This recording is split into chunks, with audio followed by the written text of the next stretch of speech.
आणि secondary winding म्हणतो किंवा प्रायमरी कॉईल आणि सेकंडरी कॉईल. तर प्रायमरी वाइंडिंगला इथे आपण इनपुट व्होल्टेज देतो, AC input signal, AC input voltage, आणि सेकंडरी व्होल्टेजमध्ये इथे इंड्युस्ड ईएमएफ होतं. तर ट्रान्सफॉर्मरमध्ये कोणतं प्रिन्सिपल वर्क करतं तर म्युच्युअल इंडक्टन्सचं प्रिन्सिपल इथे वर्क करते. Means transformer works on the principle of mutual inductance. AC व्होल्टेजमुळे इथे प्रायमरी करंट हा तयार होतो आणि जसं ज्याप्रमाणे एसी व्होल्टेज व्हॅरी करतं त्याप्रमाणे हा करंट सुद्धा व्हॅरी करत असतो आणि त्यामुळे इथे मॅग्नेटिक फ्लक्स तयार होतं आणि ह्या मॅग्नेटिक फ्लक्समध्ये ही सेकंडरी कॉईल येते आणि त्याच्यामुळे ती कॉईल इथे फ्लक्स मॅग्नेटिक फ्लक्सला कट करते आणि त्याच्यामुळे इथे इंड्युस्ड व्होल्टेज तयार होतं आणि त्यामुळे ह्या कॉईलमध्ये सुद्धा करंट हा फ्लो होतो, त्याला आपण सेकंडरी करंट असे म्हणतो.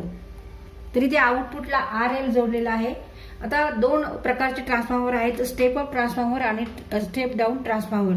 जेव्हा प्रायमरी वाइंडिंग हे सेकंडरी वाइंडिंग पेक्षा कमी असतात, म्हणजे सेकंडरी वाइंडिंग ग्रेटर आहे, तेव्हा हा होतो स्टेप अप ट्रान्सफॉर्मर. कारण इथे secondary voltage is greater than primary voltage but secondary current is smaller than primary current. आणि स्टेप डाऊन ट्रान्सफॉर्मर म्हणजे turns of primary winding is greater than turns of secondary winding, therefore voltage primary voltage is greater than secondary voltage but secondary current is greater than primary current.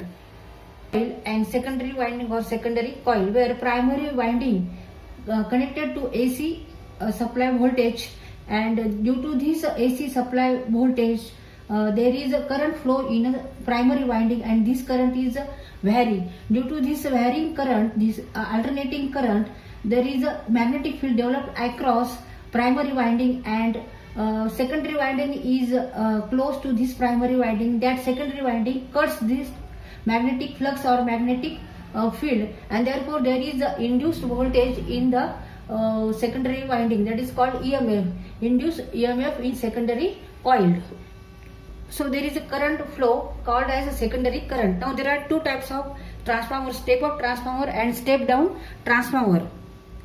Now transformer works on the principle of mutual inductance and transformer action is based on Faraday's law of electromagnetic mutual induction. Step up transformer, here primary turns of primary winding is less than turns of secondary winding, therefore primary voltage is less than secondary voltage but primary current is greater than secondary current. Now step down transformer, in such case primary winding turns of primary winding is greater than secondary turns of secondary winding, therefore voltage primary voltage is greater than secondary voltage and primary current is less than secondary current.